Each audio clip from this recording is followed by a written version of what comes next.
जयराम महतो को। विश्वास से एक सेंटेंस में पूछूंगा कि लोकसभा प्रभारी होने के नाते गिरिडीह का आपको क्या लगता है, क्या विश्वास है कि जयराम महतो निकल रहे हैं? हाँ, पूर्ण रूप से विश्वास। सवाल करता हूं कि गिरिडीह के लोग जयराम को ही क्यों चुनेंगे?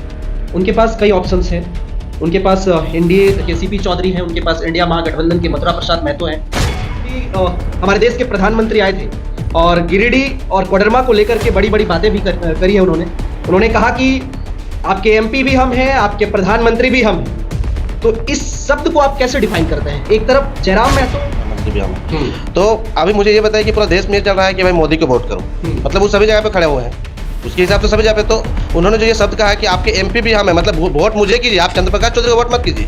कहने का मतलब उनका ये है कि आप। जोहार, नमस्कार। अभी हमारे साथ जेबीकेएसएस के केंद्रीय प्रवक्ता और गिरिडीह लोकसभा के प्रभारी हैं। सबसे पहले राजू जी, आपका बहुत स्वागत है सफर सच के प्लेटफॉर्म पे। बहुत बहुत धन्यवाद। और मैं आपके चैनल के माध्यम से जितने भी आपके दर्शकगण हैं, सब्सक्राइबर हैं, सबको मैं झारखंडी खतियानी जोहार करता हूँ। राजू जी, आज आप पहली बार मिले हैं और गिरिडीह लोकसभा के प्रभारी हैं। मेरे से अभी तक इंटरव्यू नहीं हुआ था आपसे। आपका कैसे देखते हैं गिरिडीह लोकसभा को? क्योंकि गिरिडीह मेरा भी घर है, पीरटांड़ प्रखंड मेरा घर है। कैसे आप वहां के लोगों को ऑब्जर्व करते हैं, कैसे उन चीजों को देखते हैं जो बाकायदा अभी हमारे देश के प्रधानमंत्री आए थे और गिरिडीह और कोडरमा को लेकर के बड़ी बड़ी बातें भी करी है उन्होंने कहा कि आपके एमपी भी हम हैं, आपके प्रधानमंत्री भी हम हैं। तो इस शब्द को आप कैसे डिफाइन करते हैं? एक तरफ जयराम महतो झारखंड की उन चीजों को लेकर के, उन मुद्दों को लेकर के आगे तक पहुंचे, प्रखर हुए यहां तक, और अभी सेंट्रल और या झारखंड में टक्कर, कैसे देखते हैं इन सब चीजों को?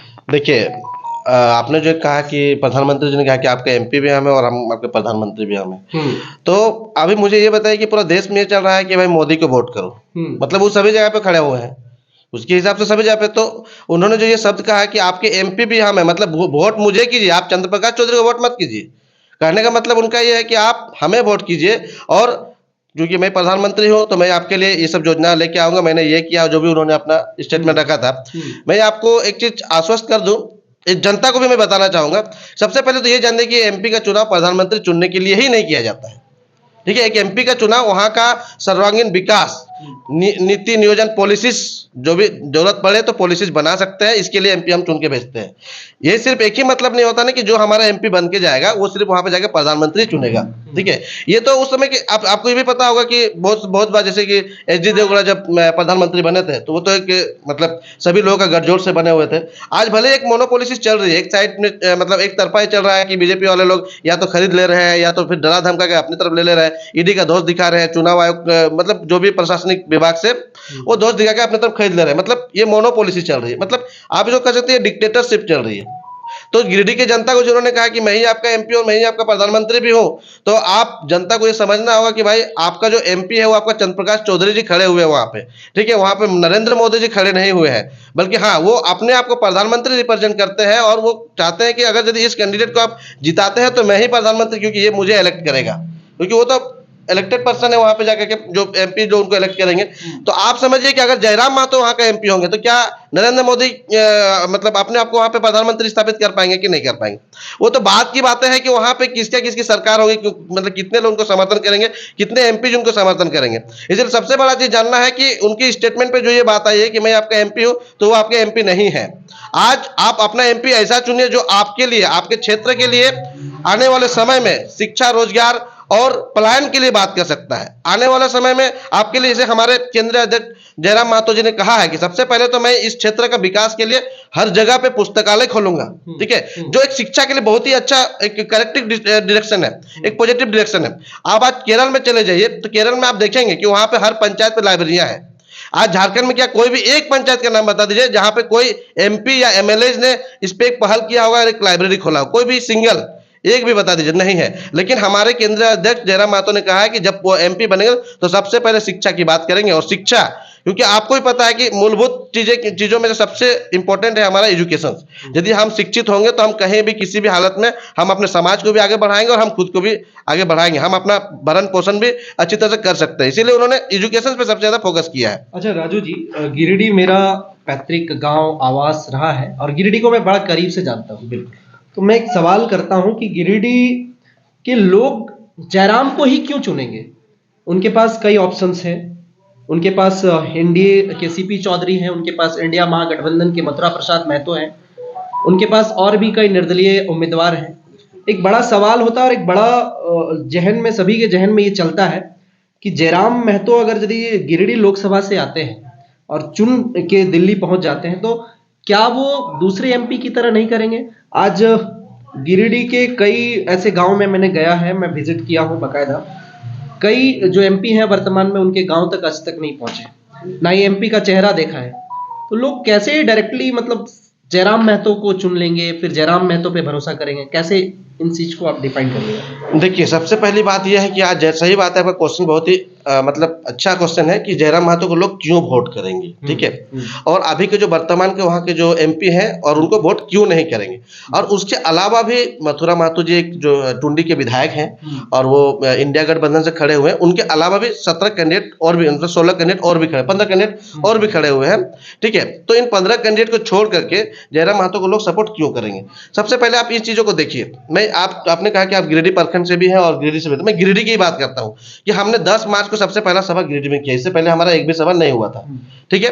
तो वहां के लोगों से जब हम रूबरू हुए थे, वहां के लोगों से जब हम मिले, तो उन्होंने ये कहा कि इसी मैदान पे, जिस मैदान पे हमारे केंद्रीय अध्यक्ष जयराम महतो जी का जो सभा हुआ था, उसी मैदान पे सीपी चौधरी ने भी पिछले इलेक्शन 2019 में जब वो एमपी में आया था तो वहां पे सभा किए थे और उन्होंने कहा था कि हम इस क्षेत्र का विकास के लिए खड़े हुए हैं और हमें वोट कीजिए, ठीक है। उन्होंने अपने बहुत सारे मतलब अपॉर्चुनिटीज दिए थे, लेकिन उस दिन के बाद उन्होंने कहा कि आज 5 साल पूर्ण होने जा रहा है और गिरिडीह की जमीन पे उन्होंने अभी तक कदम नहीं रखा है। वो लोग तो ये भी कह रहे थे कि अगर यदि किसी तरह सीपी चौधरी इधर आ जाते हैं तो हमारे यहाँ के जो जनता है शायद उनको जूता का माला पहनाएंगे। ये जनता की आवाज थी, मैंने नहीं कहा, ये वहाँ के पब्लिक ने कहा।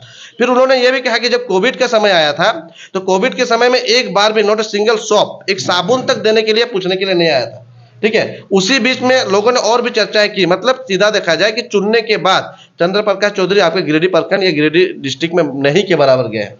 आज जब जयराम महतो ने पहला सभा किया तो जयराम महतो ने जो अपनी बातें रखी, वहां पे आपका विधायक को भी उन्होंने टारगेट करा कि आखिर यहाँ पे इस तरह का जो शोषण है, और आपका गिरिडीह में बहुत सारा इंडस्ट्रियल एरिया है, लोगों ने जो समस्याएं बताई वहां पे उनको, ये तो जो दैनिक मजदूरी होती है उस पर भी उनको सही तरीके से मानदेय नहीं मिलता है। दूसरी समस्या है कि वहां पे हमारे झारखंड के लोगों को नहीं जॉब दिया जाता है, बल्कि वहीं से आपका बॉर्डर क्षेत्र बिहार पड़ता है, वहां से लोग आते हैं और उनको अच्छा जगह दिया जाता है। उन्होंने एक चीज ये भी बताया कि हम यहाँ के स्थानीय लोग हैं, मान लीजिए हम कॉन्ट्रैक्टर पे भी जॉब करते हैं तो कभी कभार ऐसी चीजें होती है कि मतलब वर्क प्लेस पे वर्क नहीं रहता, काम नहीं रहता है, तो लोगों को रिटर्न कर दिया जाता है। लेकिन उस रिटर्निंग प्लेसेस में भी कौन लोग होते हैं? हमारे झारखंड के लोग को रिटर्न कर दिया जाता है, जबकि लोग जो लोग बाहर से आए उनको वहां पे जॉब दिया जाता है। तो इन सब चीजों को लेकर के जयराम महतो ने कहा कि अगर ये सब चीजें होती है तो प्राइवेटाइजेशन में भी हम लोग सबसे पहले ये सुनिश्चित करेंगे, यहाँ के जितनी भी कंपनियां हैं वहां पे पहले हमारे लोगों को सुनिश्चित करेंगे कि सबसे पहले हमारे लोग का पहले नाम होगा।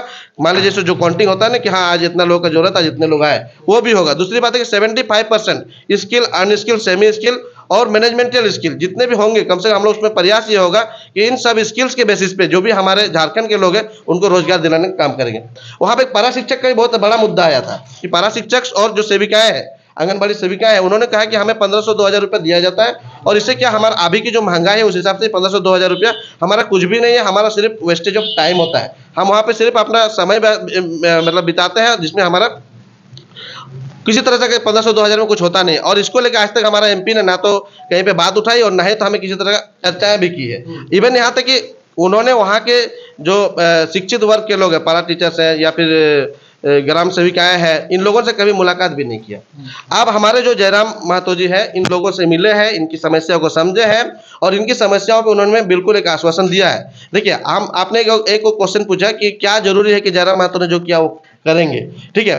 तो मैं तो आपके चैनल के माध्यम से ये कहूंगा कि जयराम महतो को आप वहाँ, आज जयराम महतो गिरिडीह लोकसभा एक कार्य क्षेत्र रहा है, गिरिडीह लोकसभा, तो वहाँ के लोगों के जयराम महतो ने आज एक कुछ भी मेंबर नहीं है, मतलब संवैधानिक तरीके से कोई पद पे नहीं है, लेकिन संवैधानिक तरीके से बात करके उन्होंने आज करीबन 17 करोड़ रुपया वहां के जनता के लिए मुआवजा करवाया है पूरे झारखंड में। तो आपने उसको इस्तेमाल तो बिल्कुल किया है। आज जब उसको आपने इस्तेमाल किया है तो आपको विश्वास करना होगा। हाँ, नो डाउट आज पूर्वग्रह से आप ग्रसित हैं, लेकिन आपको एक बात तो विश्वास करना होगा। यदि हम आज विश्वास नहीं करते हैं, क्योंकि देखिए ये समाज, ये दुनिया विश्वास से चलती है। हम जिस दुकान से एक नमक भी लेते हैं तो हमको वो विश्वास करना पड़ता है ये सॉल्ट जो है, ये नमक जिस कंपनी से है वो कंपनी का जो ओनर है वो हमें सही में एक अच्छा नमक दे रहा है। यदि हम उसमें विश्वास ना करें कि हो सकता है इस नमक के अंदर यदि किसी तरह ड्रग्स होगा तो विश्वास है, तो विश्वास से दुनिया चलती है। तो मैं आपको ये कह दूं कि जयराम महतो को आप तो विश्वास कीजिए ही कीजिए। दूसरी बात क्या है ना कि उन्होंने वो काम करके दिखाया है जो आज तक आपके एमपी ने नहीं किया, और इसीलिए जयराम महतो को विश्वास से